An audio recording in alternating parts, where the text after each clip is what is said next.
Hello everyone, welcome to Vardhani's kitchen. ఈరోజు నేను మీకు రెస్టారెంట్ స్టైల్లో చికెన్ కర్రీ ఎలా తయారు చేయాలో చేసి చూపిస్తాను. మీకు కనుక ఈ వీడియో నచ్చినట్టయితే నా ఛానల్ని సబ్స్క్రైబ్ చేయండి. ముందుగా దీనికి కావాల్సిన పదార్థాలు: చికెన్ ఇక్కడ నేను 500 గ్రామ్స్ తీసుకున్నాను, పసుపు 1/2 టేబుల్ స్పూను, కారం 1 టేబుల్ స్పూను.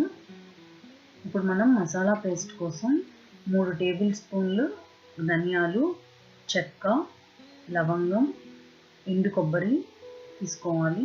గసగసాలు 1/2 టేబుల్ స్పూను, ఆయిల్ 5 టేబుల్ స్పూన్లు, అల్లం వెల్లుల్లి పేస్ట్ 2 టేబుల్ స్పూన్లు, సాల్ట్ మీ రుచికి సరిపడినంత. ఇక్కడ ఇంకొక మసాలా పేస్ట్ కోసం ఆనియన్లు 2 తీసుకొని ఇలా పెద్ద పెద్దగా కట్ చేసి పెట్టుకున్నాను. 1 టమాటా ఇలా కట్ చేసి పెట్టుకోవాలి. 3 గ్రీన్ చిల్లీస్, క్యాష్యూ నట్స్ 10, వెల్లుల్లి రెమ్మలు 10.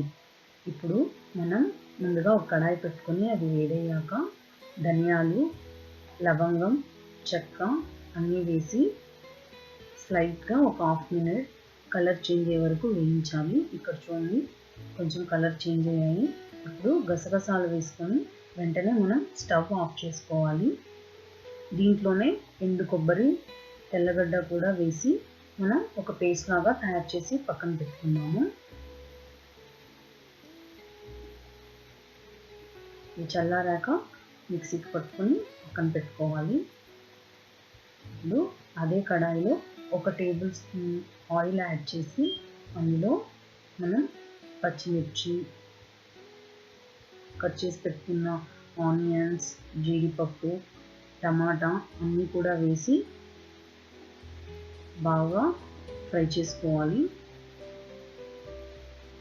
మీడియం ఫ్లేమ్లో పెట్టి ఇవి స్మూత్ అయ్యే వరకు మనం ఇలా లిడ్ క్లోజ్ చేసుకొని ఫ్రై చేసి పెట్టుకోవాలి. ఇక్కడ చూడండి, ఒక 2 మినిట్స్ ఫ్రై చేసుకున్నాక ఇవి స్మూత్గా అయ్యాయి. వీటిని మనం చల్లార్చుకొని మిక్సీకి పట్టుకోవాలి. ఈ విధంగా స్మూత్గా అయ్యాక మనం చల్లార్చుకొని ఇలా పేస్ట్ చేసి పక్కన పెట్టుకోవాలి. ఇది మనం ముందుగా వేయించి పెట్టుకున్న ధనియాలు, కొబ్బరి, తెల్లగడ్డ పేస్ట్. తర్వాత ఇంకొక కడాయి పెట్టుకొని అందులో ఒక 5 టేబుల్ స్పూన్ల ఆయిల్ యాడ్ చేసుకోవాలి. ఆయిల్ని కొంచెం హీట్ ఎక్కాక మనం చికెన్ ముక్కలు వేసుకోవాలి. చికెన్ ముక్కల్ని చిన్నగా తిప్పుకుంటూ ఒక 1/2 మినిట్ ఫ్రై చేసుకోవాలి. ఇలా నిదానంగా తిప్పుకుంటూ ఒక 1/2 మినిట్ కుక్ చేసుకోవాలి. మీడియం ఫ్లేమ్లో కుక్ చేసుకోవాలి. మనం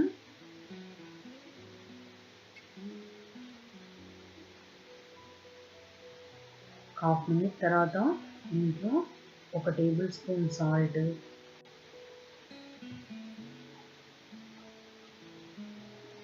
కారం 1 టేబుల్ స్పూన్, పసుపు 1/2 టేబుల్ స్పూన్, అల్లం వెల్లుల్లి పేస్ట్ 2 టేబుల్ స్పూన్లు యాడ్ చేసుకోవాలి. మనం ముందు తయారు చేసి పెట్టుకున్న పేస్ట్లో కూడా గ్రీన్ చిల్లీ వేసుకున్నాం. సో మీ స్పైసీకి తగ్గట్టు మీరు కారం, అల్లం వెల్లుల్లి పేస్ట్ వేసుకోండి. చూడండి, ఇక్కడ నిదానంగా ఈ మసాలాలన్నీ చికెన్కి పట్టేటట్టు నిదానంగా తిప్పుకోవాలి. ఇలా బాగా కలిపి ఒక మూత పెట్టేసి ఒక 15 మినిట్స్ పాటు మీడియం ఫ్లేమ్లో మనం కుక్ చేసుకోవాలి. మధ్య మధ్యలో ఒక 5 మినిట్స్కి ఒకసారి మూత తీసి కలుపుతూ ఉండాలి, లేకపోతే చికెన్ మాడిపోతుంది. చూడండి, 5 మినిట్స్ తర్వాత చిన్నగా ఒకసారి మిక్స్ చేసుకొని మళ్ళీ మూత పెట్టి కుక్ చేసుకోవాలి. మీరు ముందు ఆనియన్ పేస్ట్ అవన్నీ తయారు చేసుకుంటే ఈ కర్రీ చేయడానికి ఎక్కువ టైం పట్టదు.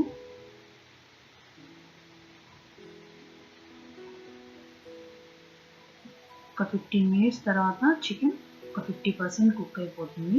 ఇప్పుడు మనం ముందుగా తయారు చేసి పెట్టుకున్న ఆనియన్ పేస్ట్ని వేసి బాగా 1 నిమిషం పాటు ఆ ముక్కలకంతా పట్టేటట్టు బాగా కలుపుకోవాలి. చూడండి, ఇక్కడ బాగా కలిపాను ఆనియన్ పేస్ట్ని. తర్వాత మనం ముందుగా తయారు చేసి పెట్టుకున్న ధనియాలు, కొబ్బరి పేస్ట్ కూడా యాడ్ చేసుకున్నాము.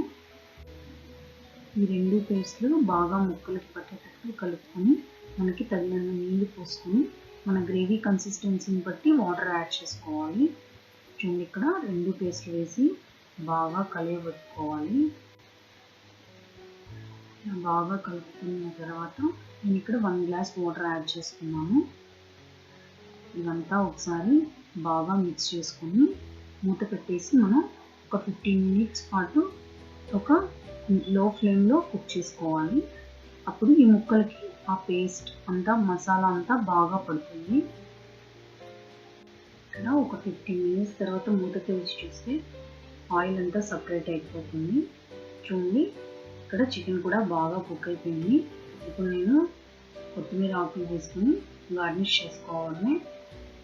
మీకు కావాలంటే క్రీమ్ కూడా యాడ్ చేసుకోండి, టేస్ట్ బాగుంటుంది. తర్వాత స్టవ్ ఆఫ్ చేసుకొని సర్వ్ చేసుకోవడమే. దీన్ని చపాతీతో కానీ మీరు ఏదైనా బిర్యానీతో కానీ తిన్నా చాలా టేస్టీగా ఉంటుంది. మీరు కూడా తప్పకుండా ట్రై చేయండి. వీడియో కనుక మీకు నచ్చినట్టయితే లైక్ చేయండి, షేర్ చేయండి, కామెంట్ చేయండి. Thank you so much for watching my video.